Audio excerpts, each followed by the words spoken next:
Hi and welcome to my channel. This is Uma. சிம்பிளாக குக்கரில் ஒரு மஷ்ரூம் பிரியாணி எப்படி பண்ணலான்ற ரெசிபி தான் ஷேர் பண்ணியிருக்கேன். So let's start.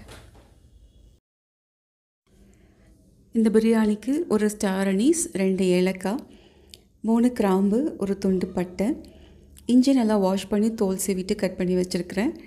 எந்த அளவு இஞ்சி எடுக்கிறோமோ அதே குவான்டிட்டி வெள்ளைப்பூடும் எடுத்துக்கலாம். ஸோ ஒரு பச்சை மிளகாய், ஒரு கைப்பிடி புதினா. ஸோ இப்போ சொன்ன எல்லா ஐட்டமையும் நம்ம பேஸ்ட்டாக அரைச்சிக்க போகிறோம்.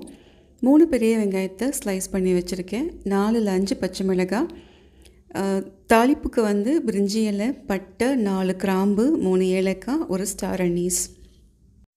நாட்டு தக்காளி 1.5 தக்காளி கட் பண்ணி வச்சுருக்கிறேன். பெரிய சைஸாக இருந்தால் 1 போதும்.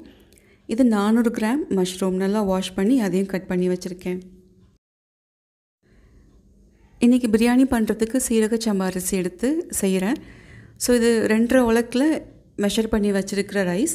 நம்ம பாஸ்மதி ரைஸ் கூட யூஸ் பண்ணலாம். ஸோ அரிசியை நல்லா வாஷ் பண்ணிவிட்டு தண்ணியில் நான் ஊற வைக்கல, ஜஸ்ட் அலசி மட்டும்தான் வச்சுக்க போகிறேன்.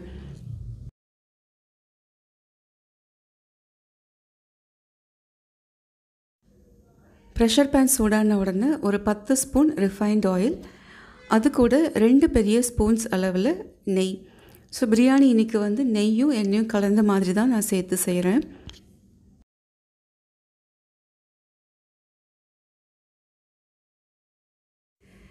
எண்ணெய் சூடான உடனே பட்டை, கிராம்பு, ஏலக்காய், ஸ்டார் அனீஸ் எல்லாம் நான் சேர்த்துட்டு அது பொரிஞ்சதுக்கப்புறமா ஒரு 1/2 ஸ்பூன் முழு சோம்பையும் சேர்த்து பொரிய விட்டுக்கலாம்.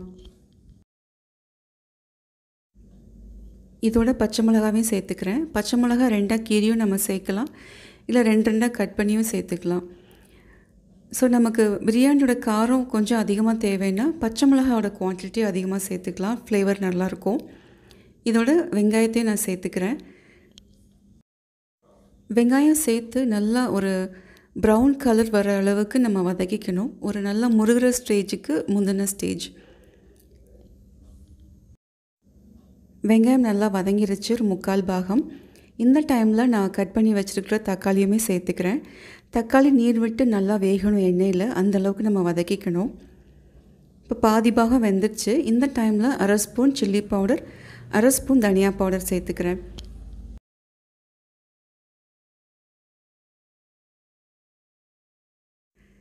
நமக்கு காரம் வேணும்னா இன்னும் கூட சேர்த்துக்கலாம் அதிகமாக, தனியா பவுடரையும் சில்லி பவுடரும். வீட்டில் சின்ன பசங்க சாப்பிடுவாங்க, அதனால் நான் கொஞ்சம் கம்மியாக சேர்த்துருக்கேன்.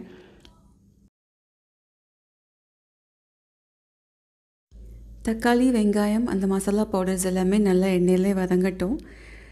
நல்லா வதங்கினதுக்கப்புறமா நான் புதினா பேஸ்ட்டையும் சேர்க்க போகிறேன். புதினா இலையோடு ஒரு பச்சை மிளகாய், இஞ்சி, பூண்டு, பட்டை, கிராம்பு, லவங்கம், ஏலக்காய், ஒரு ஸ்டார் அனீஸ், அதோட 1/2 ஸ்பூன் சோம்பு, 1/2 ஸ்பூன் சீரகம், 1/2 ஸ்பூன் மிளகு, அதையும் சேர்த்து அரைச்சி நான் பேஸ்ட்டாக சேர்த்துக்கிறேன். புதினாவை இலையாகவும் நம்ம சேர்த்து வதக்கி செய்யலாம். பட் பசங்க சாப்பிட்றப்போ அந்த மாதிரி இலையெல்லாம் வந்ததுன்னா அவங்களுக்கு அது பிடிக்காது, எடுத்து ஒதுக்கி வச்சுட்டு சாப்பிடுவாங்க. ஸோ அதனால் இந்த மாதிரி நான் பேஸ்ட்டாக அரைச்சிக்கிறேன். பேஸ்ட்டாக அரைச்சி செய்யும் போதும் அதோட டேஸ்ட் நல்லாயிருக்கும்.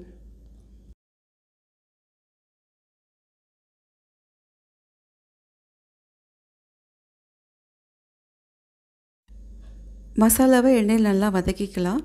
ஸோ எண்ணெய் பிரிஞ்சு வர ஸ்டேஜ் வரைக்கும் மசாலாவை எண்ணெயிலே நல்லா வதக்கிக்கணும்.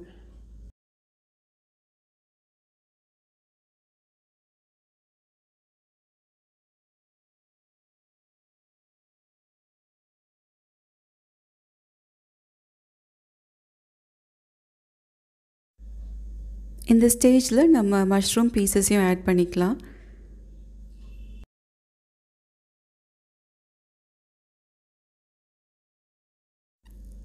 மஷ்ரூம் சேர்த்து ஒரு 1/2 மினிட் நல்லா வதக்கிக்கலாம்.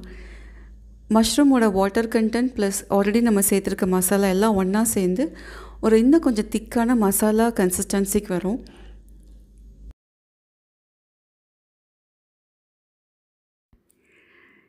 ஒரு பங்கு அரிசிக்கு 2 பங்கு தண்ணின்ற அளவில் மெஷர் பண்ணி நம்ம சேர்த்துக்கணும். தண்ணி சேர்த்து ஒரு ஃபஸ்ட்டு கொதி வந்ததுக்கப்புறமா அரிசியும் சேர்த்துக்கலாம்.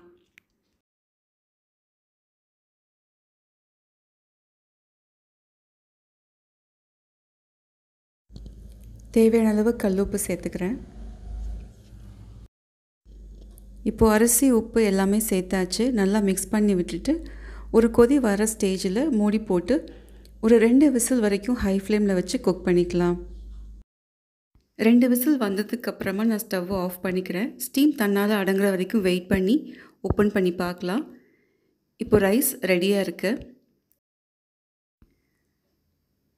சாதத்தை லைட்டாக கிளறி விடலாம். சூடாக இருக்குது. ஸோ நம்ம அழுத்தி கிண்டினோன்னா அது குழஞ்ச மாதிரி ஆகிடும்.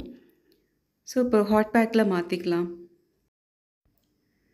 நம்ம இஞ்சி பூண்டு பேஸ்ட்டை மட்டும் கொஞ்சம் ப்ரிப்பேர் பண்ணி வச்சுக்கிட்டோன்னா நமக்கு எப்போ தேவையோ இந்த பிரியாணி குயிக்காக பண்ணிக்கலாம். எஸ்பெஷலி ஃபார் லன்ச் பாக்ஸஸ்க்கு இது சூட்டபிளான ரைஸாக இருக்கும். So hope you like my video. Thank you and happy food.